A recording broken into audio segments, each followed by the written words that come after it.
and unsurpassed, penetrating and perfect Dharma is rarely met with, even in 100,000 million kalpas. Having it to see and listen to, remember and accept, I vow to taste the truth of the Tathagata's teaching. Yes. Quinn, can I pass it to you? In Buddhism, when Zen practitioners share their understandings of the teachings and practice, it's offered on the basis of dana paramita. Dana is a Pali word that means generosity or to give freely, and this is done without expectation of anything in return when the opportunity arises. And those who share the teachings at Great Tree do so on a dana basis. Please support their practice by giving what you can. For our speaker today, Nancy, would you like Dana to go to Anatasati Maga? Yes. Okay, so you can go to the Anatasati Maga website. I'll put that in the chat, and it'll link you to the donation section. Um, Speaking of, our speaker today is Nancy Spence Sujata Yasa. Since her first reading of the teachings of Gotama Buddha in A Buddhist Bible in 1976, Nancy Spence has avidly and sincerely practiced offering the Buddha, the Dharma, and the Sangha. To deepen her own practice, she began lay training at Vichara Bodhiyana Monastery in Greeley Hill, California, under Jay Dupont Roshi. She entered priest training there in 1979 and was ordained as Yasa. Most recently, she was ordained as Lay Teacher Sujata Yasa in 2012 and goes by this name now. Sujata has written two Dharma books, The Tibetan Book of the Dead, an adaptation to Reading Aloud to the Dead, and Back to Basics, an awareness primer. And the title of her talk today is Embracing Compassion and Emptiness, Living the Precepts. Thank you for that. Let's see, let's talk just a little bit about volume. I was having a little trouble hearing Quinn, so how about for others? Are you hearing me okay? Okay, good. All right. Yay. First of all, I just want to thank you all so much for having me, for inviting me into your Sangha and to offer teaching in your Sangha. What a joy, what a treat to be able to do that. Let's see. In our own Sangha, we right here we mention if there are any ground rules. So I'm not going to have any ground rules for us. We don't have time for them. Um, if I understand it, we go right until 11 o'clock. And I did some math on that, and that gives me like 5 minutes on each precept. And so I might be able to make that, I might not, we'll see. In our Sangha, we have a mala. It's keyed to what is called the daily recitation. And it's a series of beads, and at some point, every major aspect of the teaching is recited as we do the daily recitation on this mala. And today we'll be looking at beads 30 through 44, which have to do with the precepts. So let's see.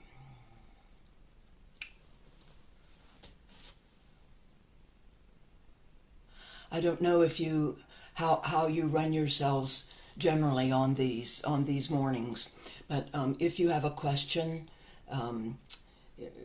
you would just raise your hand. I'm not good at seeing that, so if some of you are really good at sort of watching the screen, that would be helpful for me.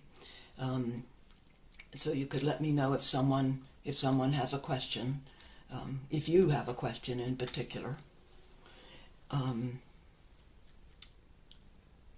So I want to pay respect to Shasta Abbey in Mount Shasta, California, for giving our Sangha permission to use their wording of the precepts. And it just seems that it would be good to know where you could see copies of these, or these particular beads presented, the precepts presented in a way that I might do some verbal variation on, but if you wanted to see the original way that Shasta Abbey presents it, you could go to their website and find that. So, let's just look at the word precept. Pre, of course, means before, and in this case, sept, C-E-P-T, means to take. So this would be, can you come from a place before the mind takes over? Can you sit in a place and be still and be quiet and allow your knowing to arise before the rest of the brain kicks in and has something to say about it, which of course it always has something to say, for sure. So we're looking to see if we can stay in that place.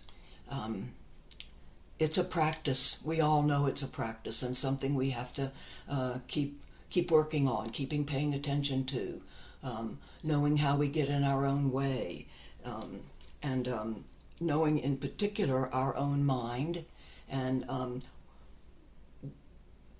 that it's going to have something to say about everything. There's just that small thinking mind just goes on with whatever. We're never really sure what the mind is going to go on about. But we do want to see if we can practice being in a place that you can hear what comes up. You can acknowledge what comes up in the mind without having it run the show. You can go, yes, there's this mind. You don't even have to call it your mind. You can say there's this mind and it has this to say about this thing. And then move on without attaching to it.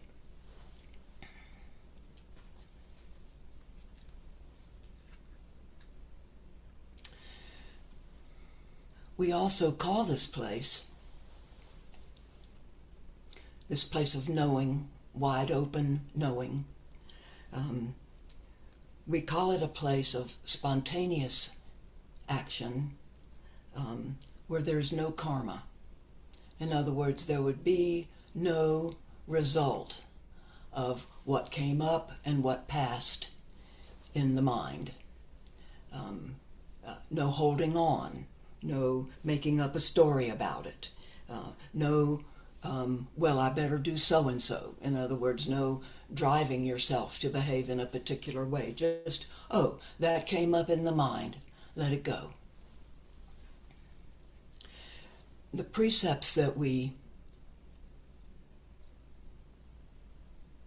use as our training on our path, they're not commandments in the sense that somebody came up with, you must do this and you shall do this, okay? They're not laid down by anyone other than that what the Buddha said, okay?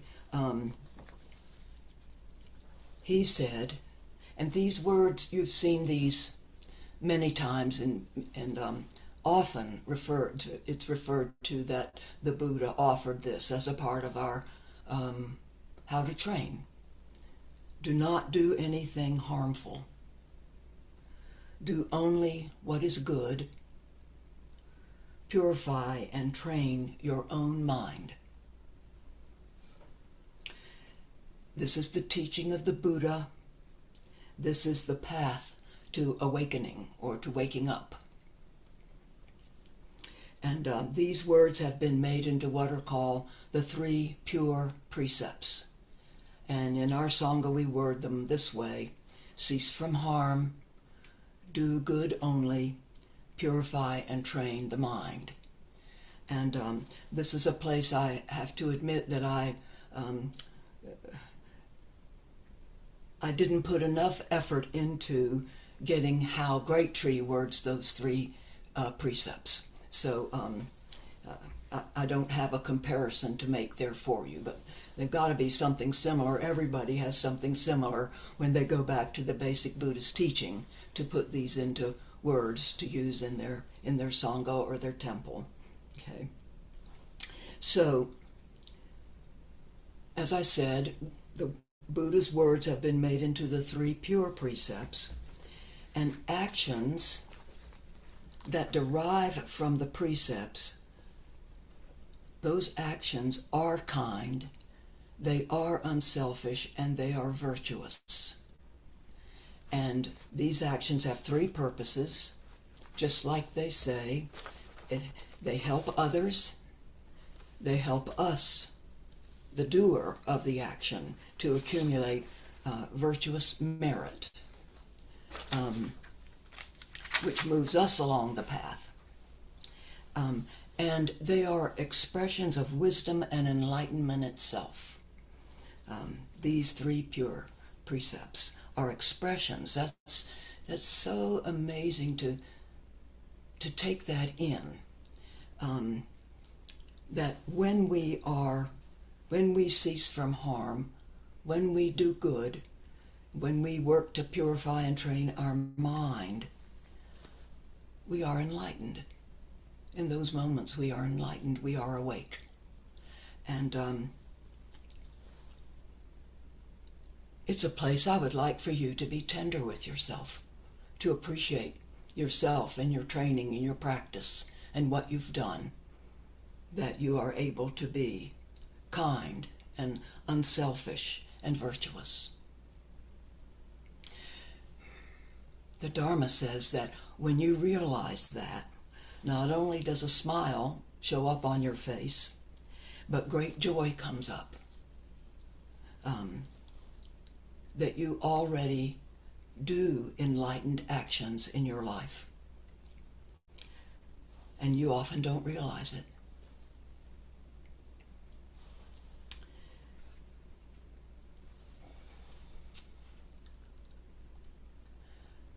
Now I'm going to move into what we call the 10 Great Precepts. And let me just say them for you first, so you do not kill, do not steal, do not covet, do not say that which is not true, do not sell the wine of delusion, do not speak against others, do not be proud of yourself and value others.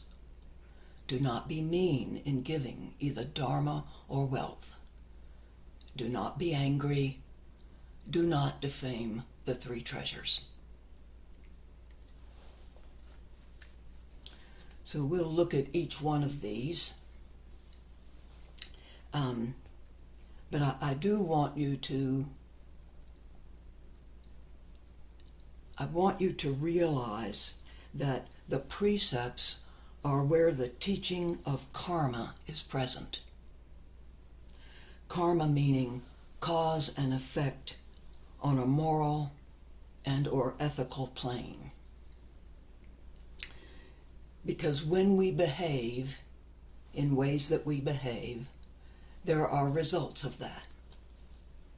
And those results can be kind and unselfish, or they can be other than that. So depending on how you behave, you will receive the result of that behavior. So to me, it's really, really helpful to have guidelines like the precepts that show me, that guide me in how to behave, so that I avoid making a mess of things, especially my own life, or someone else's life.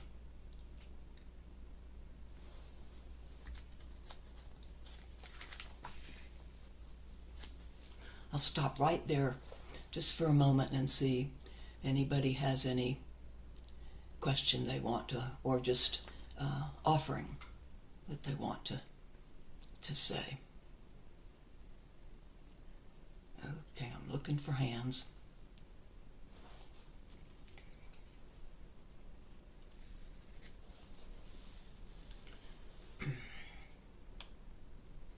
So on our mala, we move into the recitation of the precepts with the bead that says, "With this recitation, I do confirm my acceptance of these 10 great precepts." So I did the acceptance of the 3 pure precepts before. Now I'm moving into these 10 specifics here that I spoke for you. So the precepts are guidelines for how to train ourselves. You don't have to wonder about how to train yourself. All you have to do is look at the Dharma, and the Dharma, it says, if you want to clean up your karma, if you want to cease the accumulation of demeritorious karma and accumulate meritorious karma, look deeply into the meaning of each precept and use its wisdom to help you make your decisions and to act within thee. And yes, the precepts do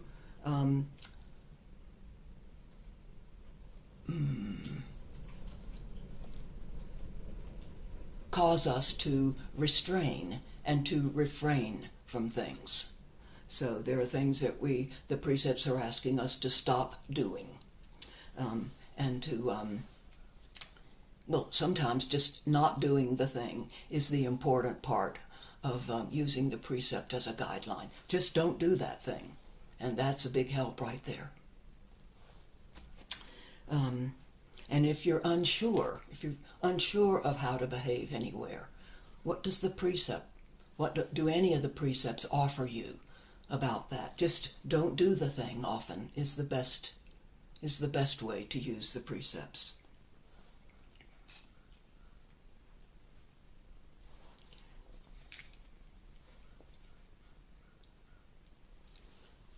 One other really sweet part about using the precepts as a guideline for living your life is that it yields happiness. Using any of the precepts as a guideline, the result is happiness, because there's been no harm in what you've done, no unskillful action.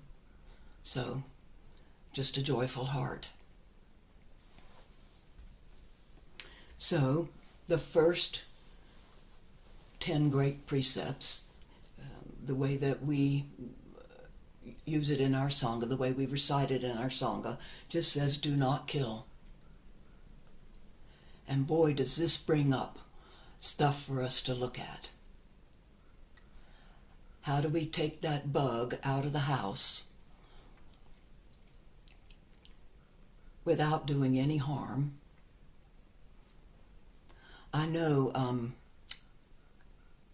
in your Sangha, I'm not sure which ones you have now, but years ago, Tejo and I first, someone sent us these bug catchers, and they had a long handle and a little sort of dome-shaped top and a slide door.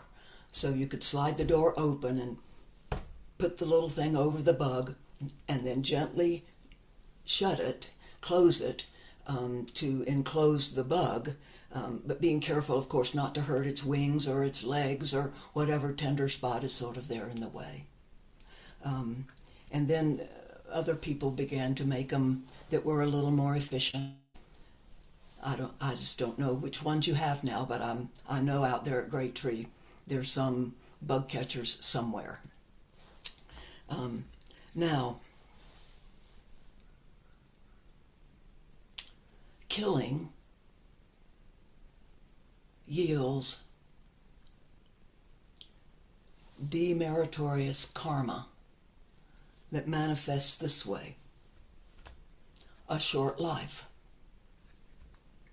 diseasedness, constant grief caused by separation from those you love, and constant fear. So, who wants that? I know none of you Buddhists out there would say that you wanted that. And this is what I mean by that the behavior, all of our behaviors, have karmic results. And the more we understand that, and understand that we can live a life that's not driven by such negativity,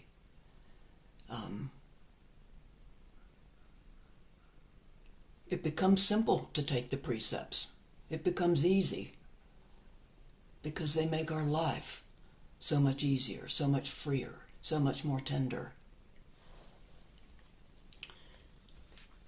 The next precept, do not steal.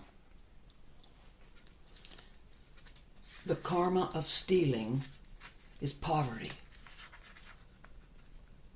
unfilled desires, and a dependent livelihood. And in following this precept, we don't take that which is not given, and we don't take that which belongs to someone else.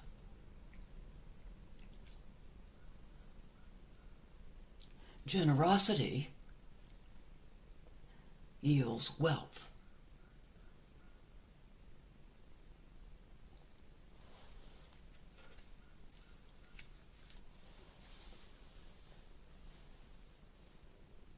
The next precept, do not covet.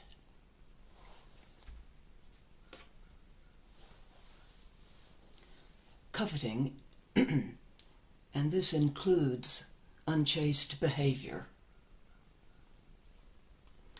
It yields having enemies and a non-fulfillment of one's wishes.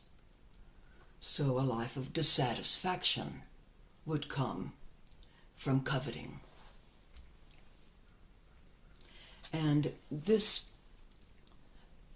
precept addresses sexual energy also, specifically sexual energy that can arise for another person who is already in relationship with someone else. And in many monastic orders, monks are required to live a life of celibacy, which when followed correctly addresses sexual passions. In fact, in many monasteries, to purposely cause another monk to lust can be cause for dismissal from the monastic environment. Celibacy is not required of lay persons. However, it does mean that our conduct is virtuous, that it's worthy of ideal, that it means that we behave in ways that abstain from vices, that we behave in ways that are morally excellent and considered meritorious.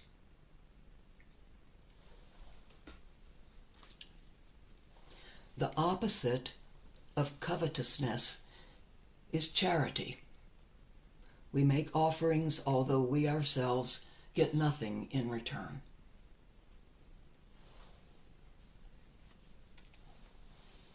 The next precept, do not say that which is not true.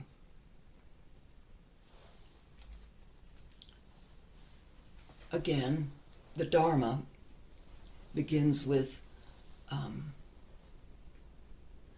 presenting the negative result of lying. Karmically, lying yields being tormented by abusive speech, and being subject to defamation, that one's good name is attacked by slander or libel.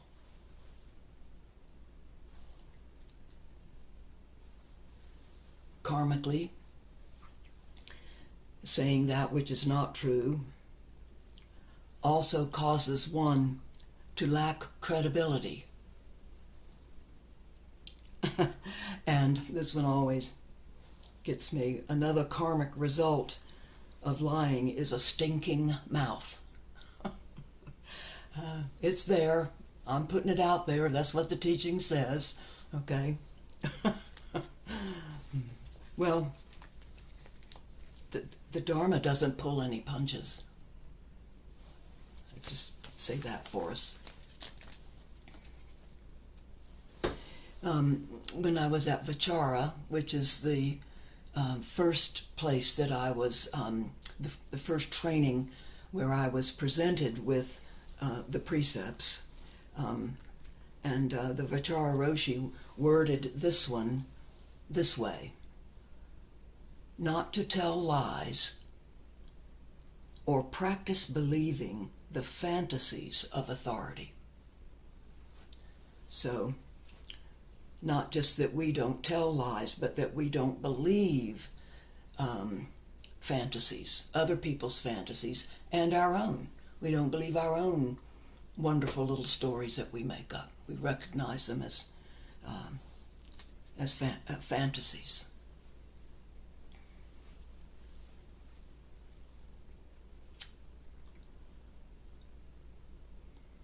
So, let's see.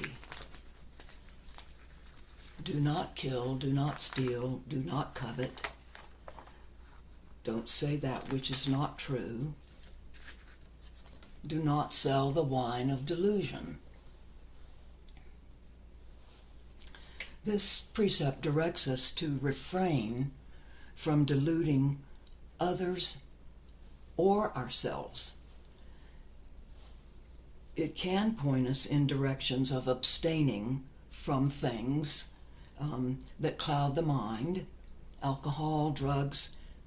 Some people say caffeine, some people say gluten, and other things that might cloud the mind. And again, I still remember the way I first learned to word this precept, the wording from Vichara: not to use intoxicating drinks or narcotics, nor encourage others to do so. So, again, we're looking at the restraint that the Dharma is asking us to do with each of these. It also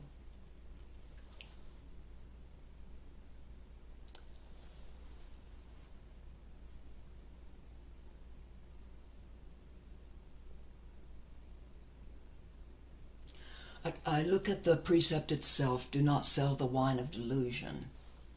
And I can see that these words I'm going to offer you come out of this particular precept. What it says is to refrain from talking about the Dharma when we're intoxicated by anything. Okay? So we wouldn't even talk about the Dharma, because there is the probability that we wouldn't be clear. How could we be?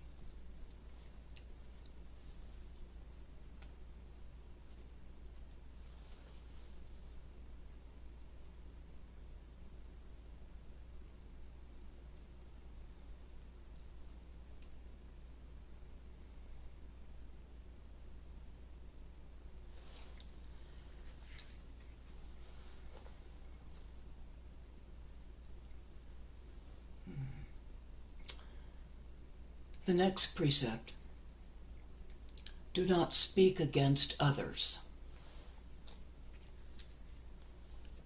Speaking against others in the Dharma is considered slander. So slandering, the karma of slandering, is dissolution of friendships without sufficient cause. Frivolous talk yields defective bodily organs and unbelievable speech.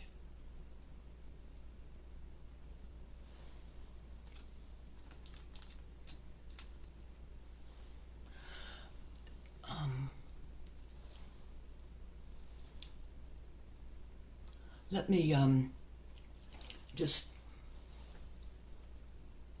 vary just for a moment and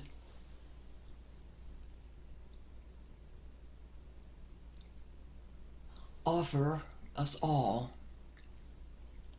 a way that we can use what we know is the karma of behaving a particular way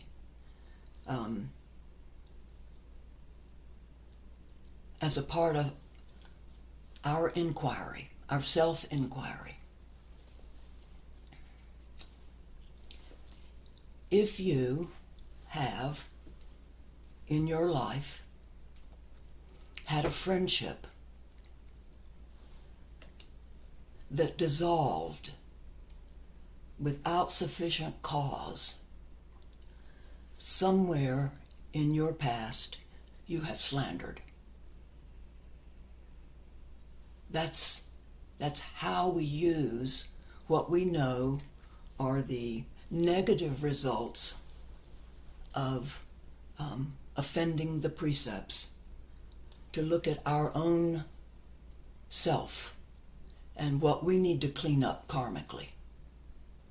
So, and I talk about this one because this is one that I have used, needed to use, had a friendship dissolved without what looked to me like sufficient cause. And I needed to look at that and see where in my life did I, where in my life do I slander.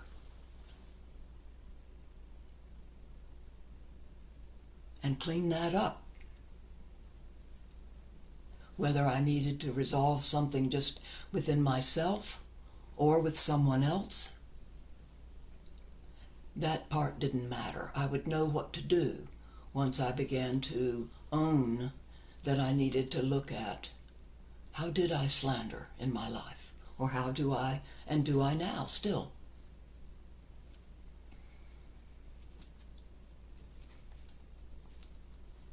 So this precept says, do not speak against others. And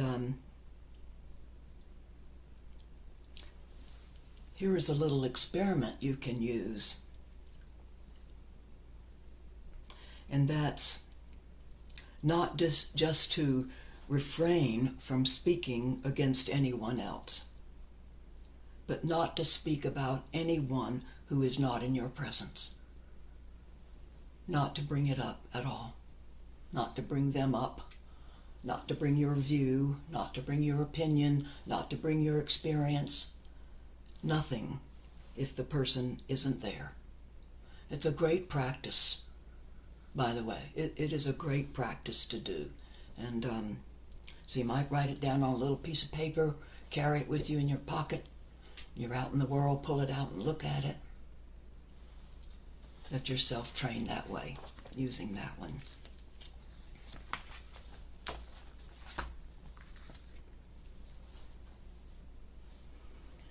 Do not be proud of yourself and devalue others.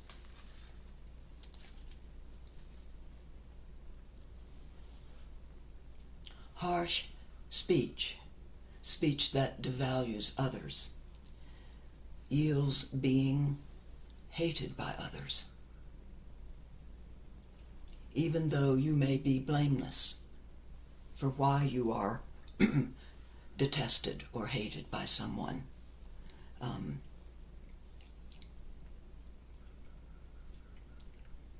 Somewhere in you there has been harsh speech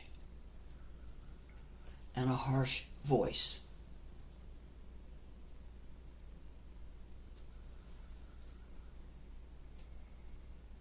Nancy, I have a question. Yes.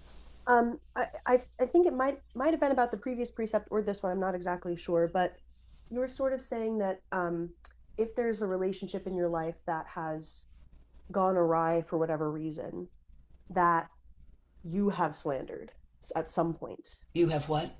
You What? said that like that you I have slandered, right? That's Yes. right. Yes. Um, and Does that make sense, Gwen? Does that?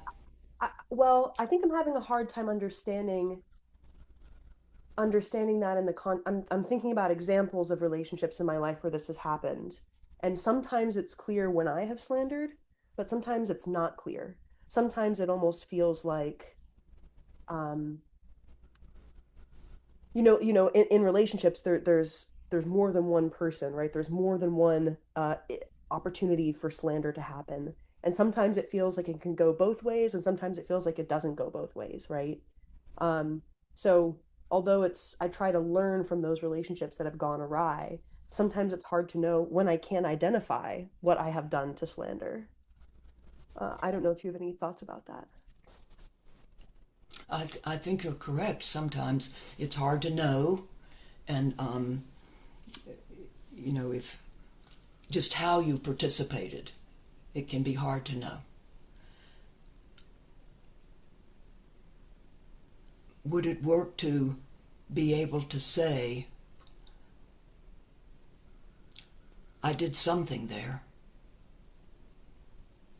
And whether you, and just open yourself to that, you know. And sometimes we don't know. And it could have, this, here we are. I can say this. It could have been a past life. It could be from something that your knowing about it hasn't arisen in you yet.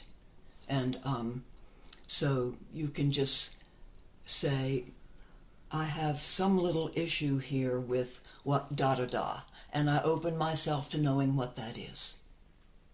Yeah. In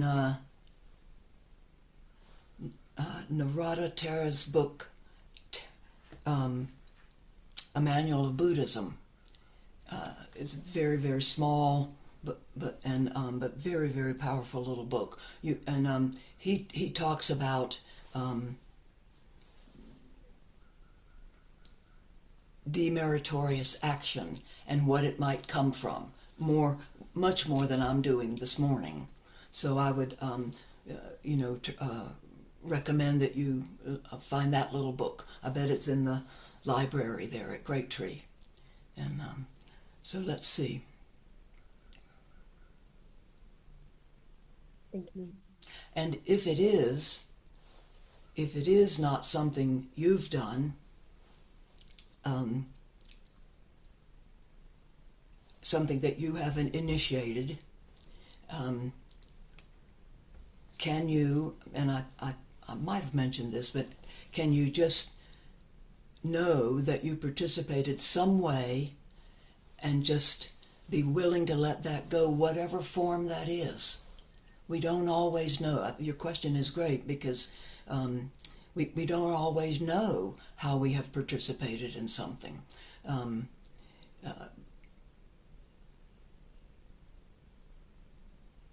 Is that okay for now? Good. That's a helpful frame. Thank you. Yes. Mm-hmm. Okay. Just looking for hands here. Okay.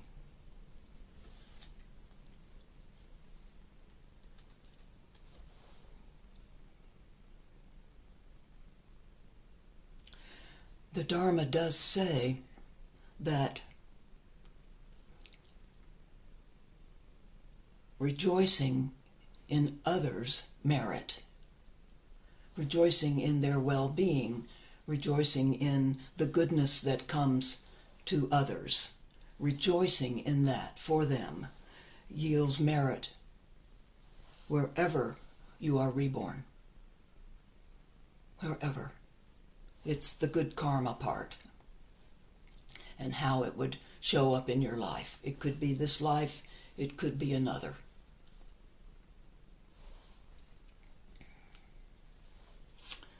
So let's see here. Do not be mean in giving either dharma or wealth. And what we mean by mean here is stingy. Don't be stingy, or avaricious, wanting to accumulate wealth for yourself. And in particular, this precept talks about not being avaricious in bestowal of the teaching. In other words, to freely offer what you know of the teaching anytime it's asked of you, and to not hold back, to not keep something you know to yourself.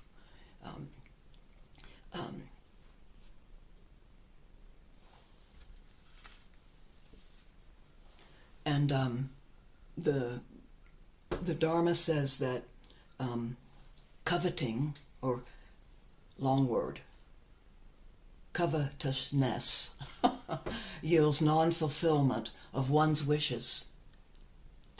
Okay, so, and service yields service back to you.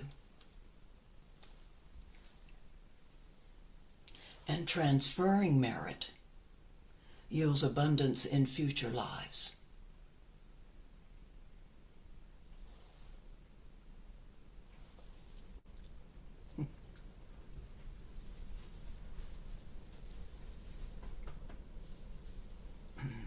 My dog Bo is here with me, listening to the Dharma this morning, and he's afraid of the wind.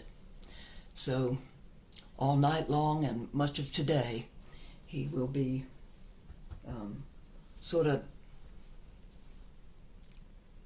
closer than usual. He's a wonderful creature. He's just an amazing creature. And but these little things, the wind, storms, lightning, thunder, and loud noises, they startle him. So we have on a thunder shirt for the wind today. Okay. Do not be angry.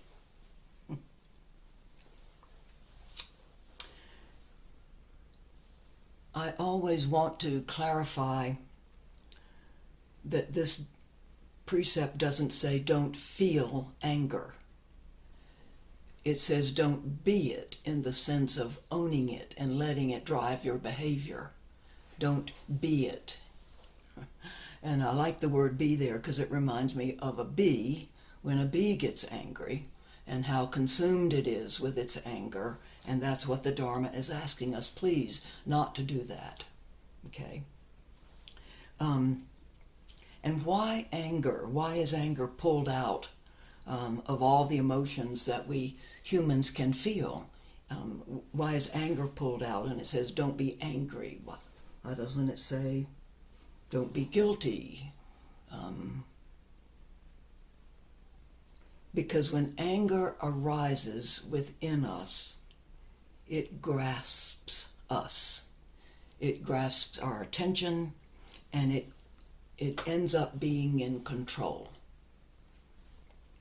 And this means not just anger, but it's milder expressions like annoyance, sarcasm, hostility. And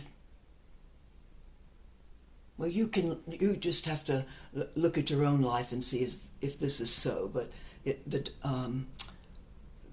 the Dharma does say that it is perhaps the most problematical emotion that we humans deal with. Perhaps. That might not be true for you, but if you know someone who is dealing with, wrapped up in, looking at, working with their anger, you know how consuming it can be, and how much it wins, how much it takes over when it comes up. And it is rooted in ill will. Karmically, ill will yields ugliness, varied diseases, and a detestable nature. I don't know about all of those, but truly I can see when a person is consumed with and lets anger run their lives. Um,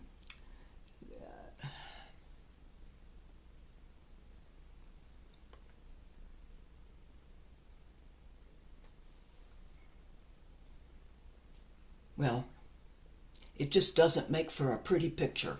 I'll put it that way. To see someone who's consumed by and driven by ill will, anger, it's just not fun to see. It's not fun to be around. Um,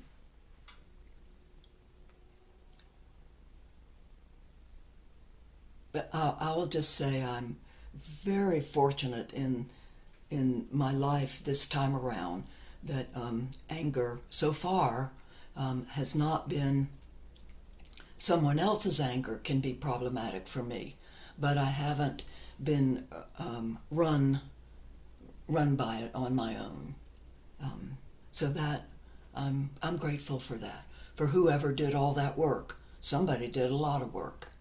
Because if I can have a life in which there's hardly any anger, somebody did some work.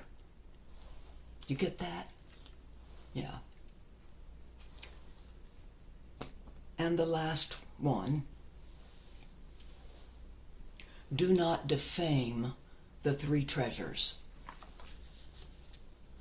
And defame here means libel, don't slander, don't malign, don't smear, don't run down, don't speak ill of, don't speak evil of the Dharma.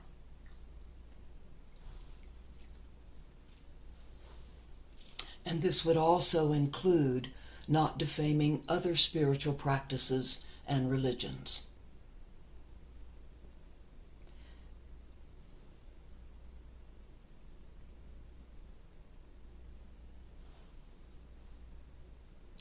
Karmically, reverence yields noble parentage. So you can look at your own parents and look at their nobility, no matter how much there was there, and be respectful of that. Have a reverence for that, because it provided teaching for you, whether you've really looked at that or not. It's provided a lot for you. Noble parents.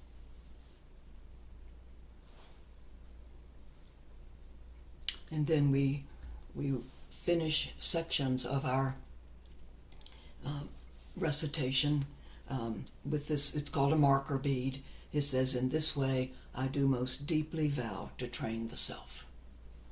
So those 10 ways are ways that we, I know what I wanted to ask you. Do any of you know and can recite for us Great Tree's wording on the 10 precepts? Somebody? Nope. Oh, yes. Good. This is Genjo. I can certainly pull them up. I can recite the ones that we use for our full moon gathering, and we kind of approach them from both sides. So I don't have the whole wording memorized, but if you can bear with me for Please. 30 seconds or so, I can. I think I can find them. Okay. And are you looking on your website? I'm just curious. Uh-huh. Okay. We have a script on on our laptop here saved, and I'd be happy to share them with you and with whoever if they resonate. Anyone would like a copy? Okay.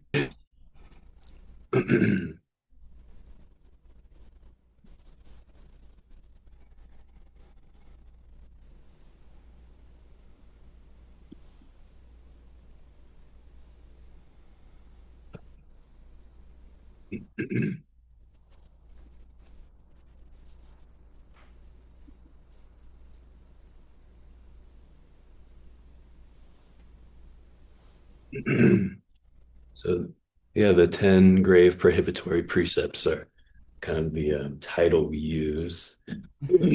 Slide forward here. And the first one is I am reverential and mindful with all life. I am not violent.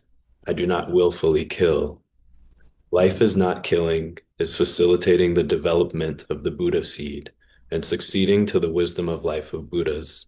One must not cut off life. And the second, I respect the property of others. I do not steal. In the thusness of mind and objects, the gates of liberation open. The third, I am conscious and loving in my relationships. I do not misuse sexuality. In virtue of the purity of the three wheels, body, speech, and thought, there is nothing to be desired. It is because the path of all Buddhas is the same one. Number four, I honor honesty and truth. I do not deceive. The Dharma wheel turns since the beginning. There is no excess. There is no deficiency. A single moistening of sweet dew fruits as reality and truth. Number five, I exercise proper care of my body, mind. I am not gluttonous. I do not abuse drugs or encourage others to do so. I do not sell the wine of delusion. Where nothing can be brought in, where anything can be inviolable. This is exactly great brightness. Number six, I recognize that words can hurt others. I do not slander. Within the Buddha Dharma, all are the same path, the same teaching, the same realization, the same practice. One must not discuss the faults of others. One must not disorganize the way. Number seven, I cultivate humility. I do not praise myself or judge others. Buddhas and ancestors realized total emptiness in the great earth. Appearing as the great body, in emptiness there is no inside or outside. Appearing as the Dharma body, in earth there is no inch of ground. Number eight, I cultivate letting go. I do not attach to anything, even the teachings. One phrase, one verse are the myriad forms, the 100 grasses. One Dharma and one realization are all Buddhas and all ancestors. Therefore, there has been no withholding. Number nine, I cultivate inner peace. I do not harbor ill will, neither withdrawn nor set forth. Neither real nor unreal are the oceans of illuminated clouds, the oceans of magnificent clouds. Number 10, I esteem the Buddha, Dharma, and Sangha. I do not defame them. The Dharma unfolded in manifested body is the world's path of crossing over. Its virtue returns to the ocean of all-knowing wisdom. It is unfathomable and should be received with respect and devotion. These are the precepts of Buddha in general. We are now instructed to receive them with respect and reverence when they are taught or conferred.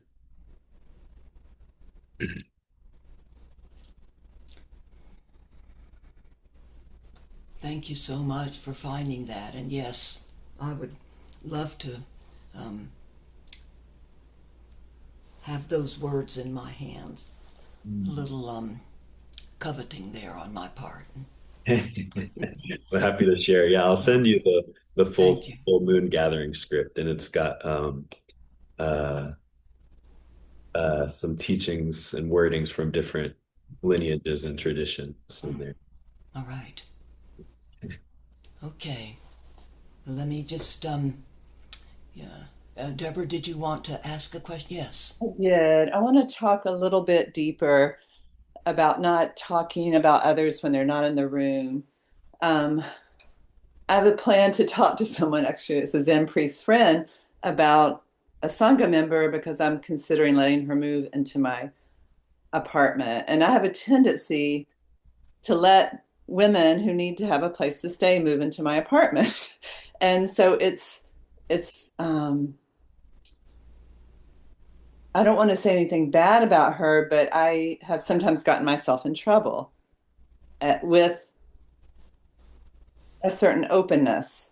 My intention is to be kind and supportive, and I'm thinking of the story, which I'm sure you've heard of, Suzuki Roshi and his first wife, when there was a man in the temple that was mentally unstable, and she asked him to not let this man stay. And Suzuki Roshi said, "Well, we need to care for everyone," and he ends up killing her and their dog. And so I guess I'm just trying to find the middle way. I don't want to say anything slanderous about this person. I just know I have a weakness, um, a permeable boundary at times. So I'm trying to find where I don't want to be too severe. I guess just trying to find the middle way with all that. If you have any thoughts, thank you.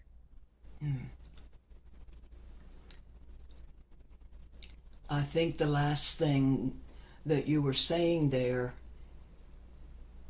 is the best guidance for yourself, and that is, what is the middle way here? You said, I'm trying to find it, so that means you don't feel like you have found it yet. You haven't found the middle way for you. Right, with Right. this. And so you have individual time with your teacher. I would start right there with looking at this issue for myself, and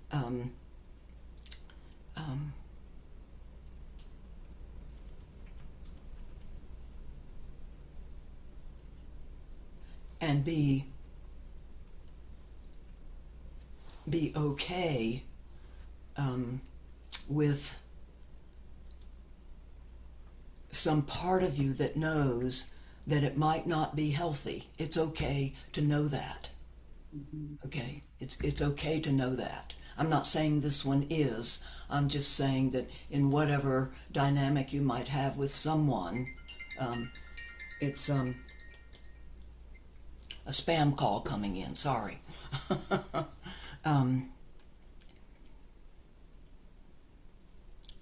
Yes, I would consider this a priority and for you, and begin more inquiry than you have done so far. I don't have an answer. I don't have any, other than just what the Dharma would suggest. And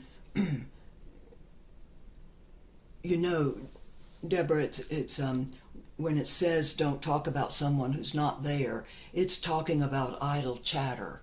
It's not talking about taking an important issue like this and going to your teacher and talking with your teacher about it. Okay? I just want to differentiate that. That's helpful. Okay.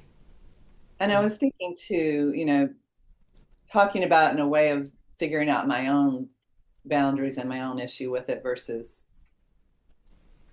the woman that I'm considering. Right.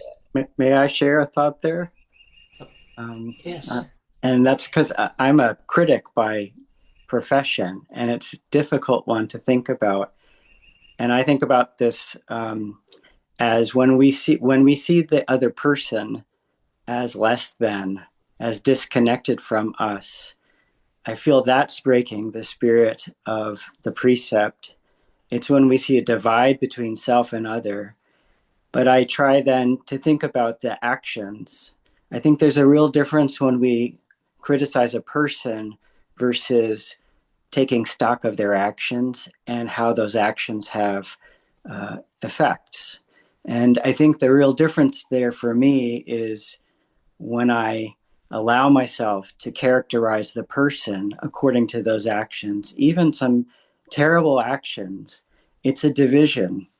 It's not seeing that they and I are connected, but it does help me to think about actions, and sometimes actions do need responses, like any karma, but it's that cleaving off of person from person that I think is the real breaking of the precept. If I could share. Yes, thank you for that. Yes, very, very important. Mm-hmm.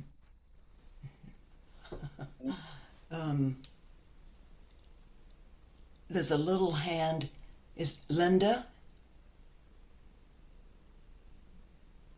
No, I think she was just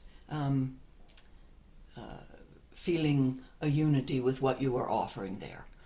And do we say Daiyosho? Yes. Okay. In your lineage, Daiyosho. Daisho. Sorry. Yes. Okay. Um, how do you usually end? Do you have a recitation? We do. I'll first make some announcements for the upcoming week. Yes. But thank you so much for that talk. That was really fabulous.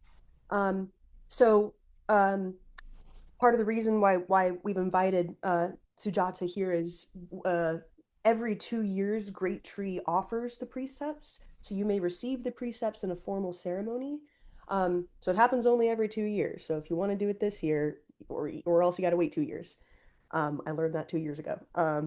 So if you would like to receive the precepts at Great Tree, there will be a ceremony in May, but the process is a little bit involved. It involves like a retreat where you have to sow your Roxu and all this kind of stuff. So if you're interested in that process, you can email me at info@greattreetemple.org. There should also be some information on the website if you're interested about that as well. Um, so that's the first thing. Second thing is next weekend there will be our Nehan session, which is a session involved in commemorating the Buddha's nirvana. So this will be a slightly shorter session than usual. It'll only be from Friday to Sunday, and Genjo will be leading this session. So that's from the 13th to the 15th of February next weekend. So if you're interested in participating in that, you can also email me at that same address. Um, Our speaker next weekend will be Dr. Liliane Muren Papin, who's a Taoist Chinese medicine, a doctor of Chinese medicine. And the title of her talk will be Winter Teachings, Breathing Through Darkness. So she kind of gives seasonal teachings there. I believe that's it for announcements. Does anyone have anything else, Genjo? Yeah, I have a question about the sewing retreat, Quinn. Do you know Yes. when the date of the actual Jukai ceremony is? Yes. Let me Is pull there it any- up. Thank you. Someone asked me about that, and I should probably know it. I'm sure I'll be part of So the that. actual ceremony is Sunday, May 3rd at 3 p.m. Sunday, May 3rd. Okay. Yes. Okay. And Thank you. there's a certain list of requirements that you have to, like commitments that you have to make to receive the precepts. So if you want to know that, just email me and I'll fill you in on it. Okay. Thank you. Okay. Thank you, Quinn. Thank you, Sujata. Sorry.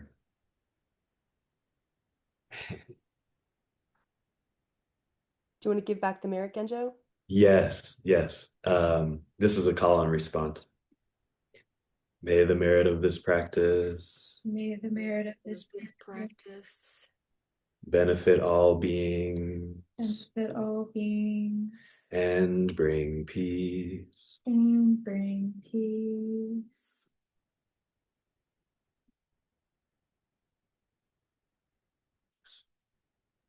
All right, be well, everyone. Thank you. Thank you. Thank you.